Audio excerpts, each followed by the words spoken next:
Hi guys, welcome back to my channel. This is Vishaka. I hope you all are doing well. So आज हम जा रहे हैं Goa and around 3:15 की हमारी फ्लाइट है. Everything is done, packing done है. थोड़ा सा बैग मैंने ये ओपन छोड़ रखा है, यू कैन सी हियर. तो ये लास्ट मोमेंट वाली चीज़ें रखनी होती है ना, उसके लिए मैंने भी ओपन छोड़ रखा है. I am all ready and I had my breakfast. मैंने बनाना खा लिया है and I am all good to go. So see you in Goa.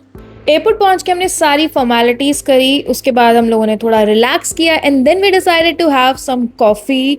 हम दोनों ने स्मूथ से कॉफ़ी ली. विजित ने सिनेमन रोल भी ट्राई किया और उसके बाद हम लोगों ने फ़्लाइट बोर्ड कर ली थी and the next stop was Goa. Goa पहुंचने के बाद हम सीधा होटल के लिए निकल गए थे. This time we were staying in red thread which was in Calangute. और मैं यहाँ ऑलरेडी एक बार स्टे कर चुकी हूँ and my stay was really amazing. The property is really good. बहुत एस्थेटिक वाइब है इस प्रॉपर्टी की and they had a swimming pool as well. Swimming pool के जस्ट पास में दे हैड देयर रेस्टोरेंट. अब चलो तुम्हें रूम का क्विक सा टूर दे देती हूँ. एंड जैसे मैंने गेट खोला it was aesthetically pleasing to my eyes. Room काफ़ी क्लीन था और स्पेशियस भी था. Take a look. बहुत ही ज़्यादा एस्थेटिक वाइब थी यहाँ की and that's what attracted me and that's why I came here again. Take a look at the washroom. This is so aesthetically pleasing. Everything here was perfect.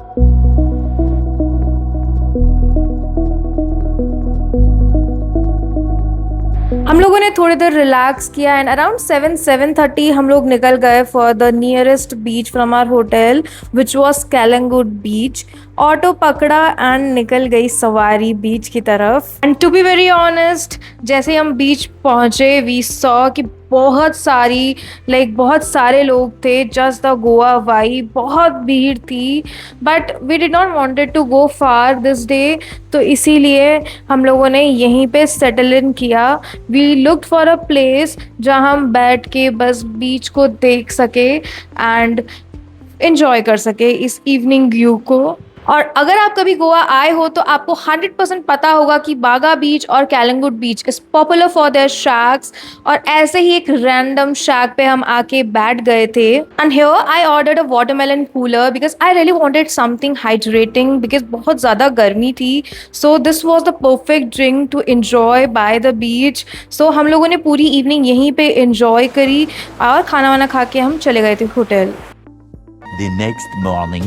Hi, good morning you guys. अभी मैं balcony में हूँ और यहाँ चारों तरफ सिर्फ coconut trees है. ऑनेस्टली व्यू काफ़ी ब्यूटीफुल लग रहा है. आज हमारा गोवा का सेकेंड डे है. हम थोड़ा लेट उठे और सीधा ब्रेकफास्ट के लिए निकले. Look at this beautiful restaurant they have. Breakfast के बाद ऑनेस्टली इतनी गर्मी थी कि बाहर घूमने का कोई प्लान ही नहीं था. सिर्फ यहाँ बैठ के हमने ब्रेकफास्ट एंजॉय किया. मैंने मेरी कॉफ़ी एंजॉय करी. रूम में जाके थोड़ा और रिलैक्स किया and then we got ready for lunch and we also rented a scooty. ये ड्राइव कर रही है और मैं पीछे बैठ के एंजॉय कर रहा बाबा. अराउंड 2 o'clock हम लोग निकल गए लंच के लिए and we wanted to go to a place which is beach facing.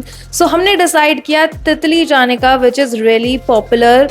वहाँ की वाइब काफ़ी अच्छी है. जब हम गए थे तो ये ओपन ही हुआ था. सो हम लोग आके यहाँ पे अकेले रिलैक्स कर रहे थे. It felt like we have booked the entire place for us. Look at the beautiful view this place has. Everything was perfect. बहुत ही अच्छा लगा. यहाँ पे हम लोगों ने रिलैक्स किया, फूड एंजॉय किया और बस आराम से यहाँ टाइम स्पेंड कर रहे थे. थोड़ी देर हमने यहाँ पे टाइम स्पेंड किया. उसके बाद हमने सोचा कि जो नीचे बीच दिख रहा है जो ऊपर से काफ़ी क्लीन और लेस क्राउडेड लग रहा है, why not go over there. तो हम लोगों ने उसका रास्ता एक्सप्लोर किया. रास्ता थोड़ा सा डिफ़िकल्ट है, लाइक आपको सीढ़ियाँ उतरनी पड़ेंगी एंड ऑल. बट जैसे ही हम वहाँ पहुँचे ऑनेस्टली हम थोड़ा सरप्राइज हो गए थे. यहाँ ऑलमोस्ट कोई भीड़ नहीं थी. सिर्फ कुछ लोग और थोड़े से शैक्स. पूरा बीच काफ़ी ज़्यादा पीसफुल था. बाद में पता चला कि ये ओजरान बीच है और ऑनेस्टली ये हमने कम्प्लीटली रैंडमली एक्सप्लोर किया था. हम वहीं काफ़ी देर तक रुक गए, वॉक की, वेव्स एंजॉय की और बस चिल किया। और फिर धीरे धीरे सनसेट होने लगा और व्यू और भी ज़्यादा ब्यूटीफुल हो गया। हम वहीं बैठ के सनसेट एंजॉय करते रहे बिना किसी रश के, बस प्योर मोमेंट फील कर रहे थे। शाम को हम लोग निकल गए अंजुना मार्केट में। वहाँ पे मैंने पूरा मार्केट एक्सप्लोर किया, थोड़ी बहुत शॉपिंग करी एंड उसके बाद हम निकल गए डिनर के लिए। हम आ गए दिल्ली दरबार, वहाँ पे डिनर एंजॉय किया और ऐसे हमारा गोवा का सेकेंड डे एंड हुआ, काफ़ी रिलैक्स और अनएक्सपेक्टेडली अमेजिंग।